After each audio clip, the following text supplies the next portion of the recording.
హల్లెలూయా. నేను చెప్పిన ఒక చిన్న మన జరిగిన విషయం చెప్తాను. నేను తాతయ్య వాళ్ళ ఇంటికి ఒక ఇంటికి పనిగా మామూలుగా వెళ్తాను, స్నానం చేయడానికి. ఆ తాతయ్యకి ఫుడ్ తినిపించాలి అంటే చాలా ఆనందపరిచారు, ఉద్దేశపరిచారు.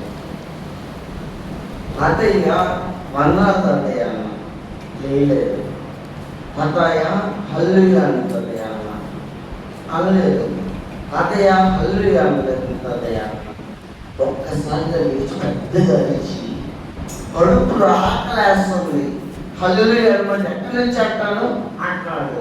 నాకు నేను వచ్చింది, మీరు కూడా అలాగే అంటారు హల్లెలూయా. ఆరో మాట ఏంటి?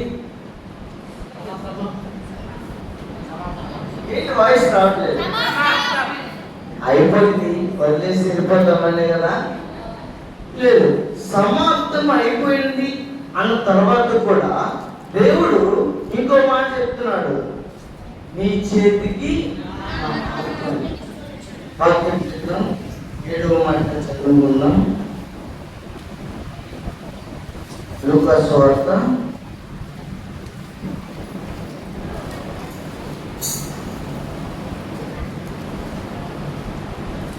23 ఎన్నో వచనం అండి. అప్పుడు యేసు గొప్ప శబ్దంతో ఎగవేసి, తండ్రి నీ చేతికి నా ఆత్మను అప్పగించుకొచ్చున్నాను. సమాప్తం అనే కార్యక్రమం అయిపోయింది. ఎక్కడి నుంచి మళ్ళీ స్టార్ట్. ఏంటి స్టార్ట్ అయింది? ఎక్కడి నుంచి స్టార్ట్ అయింది ఏంటంటే, నువ్వు ఆత్మని ఎవరి చేతికి అప్పగిస్తున్నావు? శరీరాన్ని ఆ యొక్క శిలువకు అప్పగించేసాడు క్రీస్తు, కానీ ఆత్మను మాత్రము దేవునికి అప్పగిస్తూ ఉన్నాడు, తండ్రికి. ఎందుకు? యేసుకు ఆ పాపము చేయడానికి ఆ యొక్క ఫరో భార్యకు తన యొక్క శరీరమును అప్పగించలేదు, పారిపోయాడు. ఆ టైంలో ఫరో భార్య ఏమనుకోవడం తెలుసా? యేసేపు ఒక హిజ్రా అనుకోవచ్చు, వీడు సంసారాన్ని పనికిరాని వారు అక్కడ ఉన్నవారు అనుకోవచ్చు. కానీ యేసేపు తన యొక్క పరిశుద్ధతను కాపాడుకునేందుకు అక్కడ నుండి పారిపోయాడు, తన శరీరమును కాపాడుకున్నాడు, ఆత్మను పరిశుద్ధంగా చేసుకున్నాడు. భయపడలేదు వాళ్ళు, శరీరంలో ఏమైనా చేస్తారని, చెరసాలలో వేస్తారని భయపడలేదు, సంఖ్యలతో బిగిస్తారని భయపడలేదు. షడ్రక్ మేషక్ అబేద్నెగోలు మీరు బొమ్మకు మొక్కారనుకో మిమ్మల్ని వదిలేస్తా అంటే, ఈ బొమ్మకు మొక్కింది మా ఆత్మకు అపవిత్రమవుతుంది, మా ఆత్మని మేము మీకు అప్పగించలేము, సాతానికి అప్పగించలేము. మా ఆత్మను మటుకు తండ్రికే అప్పగించాలి, దేవుడికే అప్పగించాలి. ఏం చేస్తాం? మహా అయితే ఈ శరీరాన్ని చంపుతామా? 1000 అగ్నిలో ఎంతమందిగా వేరే అగ్నిలో వేస్తే, షడ్రక్ మేషక్ అబేద్నెగోలను అగ్నిగుండంలో వేయబోగా, షడ్రక్ మేషక్ అబేద్నెగోలను అగ్నిగుండంలో వేయబోగా,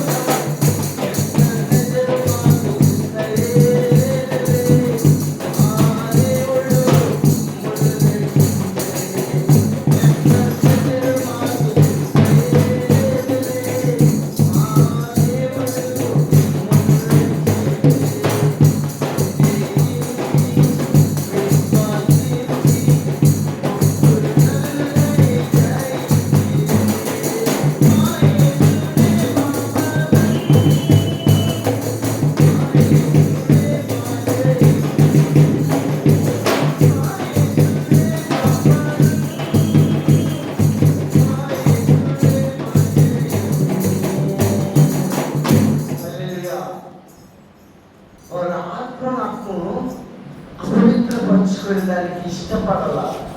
కాలిపోయి స్టెఫను రాళ్ళతో కొట్టబడుతున్నాడు. శరీరము బురదైపోతుంది. శరీరం ఏమవుతుందో పట్టించుకోట. నెక్స్ట్ స్టెప్ సమాప్తం అయిపోలేదు దానికి. ఆత్మ ఎవరి చేతికి అప్పగించుకుంది? తండ్రి చేతికి. నా దేవుడి చేతికి ఆత్మ. తండ్రి నా ఆత్మని చేర్చుకో, నా ఆత్మని చేర్చుకో. అలా చేర్చుకొని ఈ యేసుక్రీస్తు మాత్రమే తండ్రికి ఆత్మని అప్పగించాడా? మనము మన ఆత్మను అప్పగించాలి. దేవుడికి శిక్ష అనుభవించాడు కదా, కొరడాలతో కొట్టబడ్డాడు కదా, శరీరంతో గాయములు చేయబడ్డాడు కదా, శిలువ మోసాడు కదా, ఆయన చేర్చబడ్డాడు కదా, ఆ యొక్క ముళ్ళ కిరీటం ధరించారు కదా, చేతుల్లో శిలువ పెరుగొట్టుకున్నారు కదా. కానీ మనం కూడా అప్పగించబడాలి కదా పాపానికి. మన పాపము ఆయనకి ఇచ్చి పేతురు అంటారు, అయ్యా మరణమైనా మీతో పాటు నేను వస్తా. నిజంగా పేతురు మాట్లాడుతుంటే పేతురు దేవుడితో మరణంతో పాటు పేతురు కూడా వస్తారేమో అనుకుంటాం. మనం కూడా అలాగే మాట్లాడతాం, తప్పేం లేదని. మనం కూడా పేతురులాగా ఉంటాం. అయ్యా నువ్వు నన్ను రక్షించాల్సిన అవసరం ఏంటి? నువ్వెక్కడ ఆకాశ మహాకాశములు పట్టజాలను గొప్ప దేవుడివి. నేను భూమి మీద చిన్న ప్రాణి. నన్ను ప్రేమించిన రాకపోతే ఏమి? నన్ను వచ్చి మీరు వెళ్ళిపో. నేను పాకినయ్యా, నా దగ్గరికి ఎందుకు వస్తున్నావు? నన్ను వదిలిపెట్టి వెళ్ళిపో అని మనమే అంటామా? పేతురు కూడా ఆ మాట అన్నాడు. పేతురు కూడా ఆ మాట అన్నాడు, నన్ను వదిలిపెట్టి వెళ్ళిపో. అలా లేదు పేతురు, నన్ను సరే మన వస్తున్నా. ఇదిగో నువ్వు అద్భుతాలు చేస్తూ సముద్రం మీద అలా నడిచి వస్తూ ఉన్నావు. అలా నేను కూడా చేయొచ్చే నీతో పాటు రా పేతురు, దాన్ని అడుగుదాం రా అనగానే పేతురు ఆ నీళ్ళ మీద వచ్చిన అనుభవం కలిగేదు. అద్భుతాన్ని రుచి చేశారు.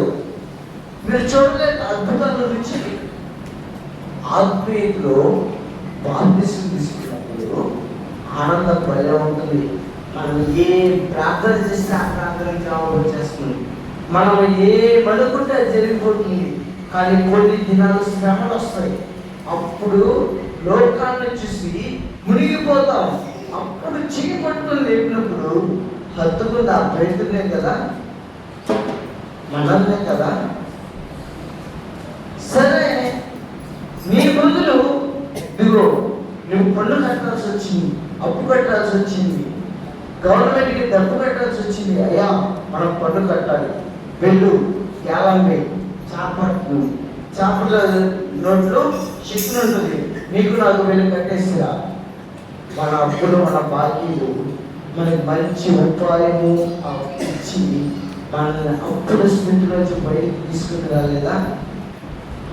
తొందరపడి నువ్వేం చేసావు?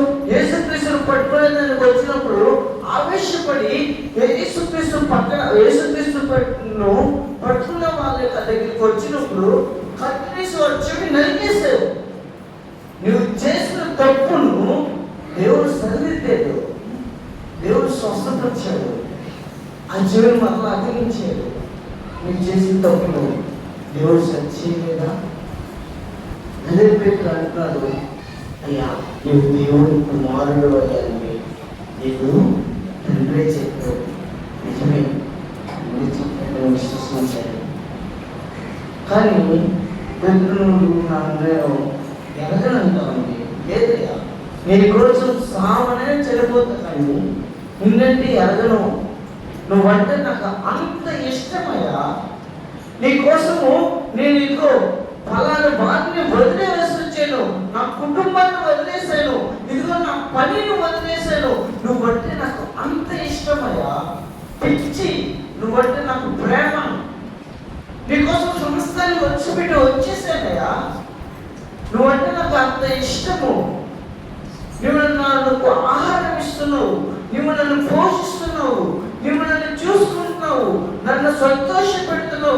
నన్ను ఆనంద పెడుతున్నావు, నువ్వు నన్ను జాగ్రత్తగా చూసుకుంటున్నావయ్యా.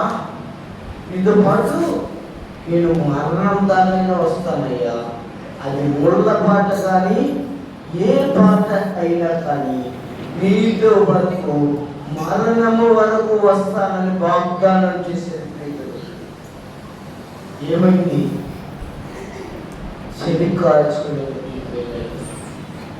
చలి కావాల్సి వచ్చింది, మనుష్యులు కావాల్సి వచ్చింది, మనుష్యుల యొక్క భయము కావాల్సి వచ్చింది. క్రీస్తుని పిలిచి పక్కకు వెళ్ళి క్రీస్తు ఎవరు తెలియదని పక్కవలసి వచ్చింది. ఆ పరిస్థితుల్లో క్రీస్తు చూసి అడుగుతున్నాడు, నిన్ను ప్రేమించింది నేను కదా, నీ కోసం బలి అయింది నేను కదా, నీ పాపములు మోసింది నేను కదా, నీకు రావాల్సిన శిక్షను భరించింది నేను కదా. ఇదిగో నువ్వు ఏమి చేయవసరం లేదు, ఏమి చేయవసరం లేదు. ఒక్క మాట ఇప్పుడు చాలా అందంగా ఆకర్షిస్తుంది. మార్కు సువార్త 16వ అధ్యాయం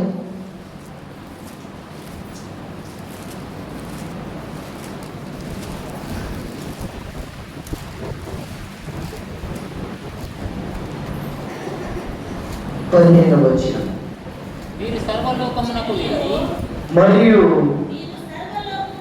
మీరు సర్వలోకమునకు వెళ్ళి సర్వ సృష్టికి సువార్తను ప్రకటించండి. నమ్మి బాప్తిస్మం పొందినవాడు రక్షింపబడును, నమ్మని వారికి శిక్ష. అంటే యేసుక్రీస్తు ఇక్కడే అనిపించేది అప్పగించబడ్డాడా? అయితే రాజులు ఎలా వెళ్ళాడు? క్రీస్తు నమ్ముకున్న వాళ్ళందరూ ఎలా వెళ్ళారు? ఈ మాట ద్వారానే యేసుక్రీస్తు దేవుడని నమ్మితే చాలు, మన యొక్క పాపములు ఒప్పుకుంటే చాలు, మనకు రక్షణ. ఆ రక్షణ ఎవరు తీసుకెళ్తారు? ఇంతకాలం నన్ను ప్రేమించేవి, నాతో పాడున్నావే, నా పక్కన ఉన్నవే, నేనంటే ఎవరో తెలియదు అంటున్నావు, ఇంకా అన్ని ఎలా అంటారు? ఆ మాట అనుకొని సంతాపపడి పేతురు నిజమే పేతురు చేసిన తప్పిదములను గుర్తుకు తెచ్చుకుని సంతాపపడి అన్ని జనుల దగ్గరికి సింహగర్జన చేశాడు. యేసు నిజమైన దేవుడు అని, యేసు ద్వారానే రక్షణ పొందుతుంది అని. మన ఆత్మలను, మన ఆత్మ ఎలా రక్షించబడాలి అంటే తండ్రి చేతికి అప్పగించబడాలి అని. దేవుడు 6వ మాటతోనే సమాప్తమైనది కృషి లేదు. చూడండి,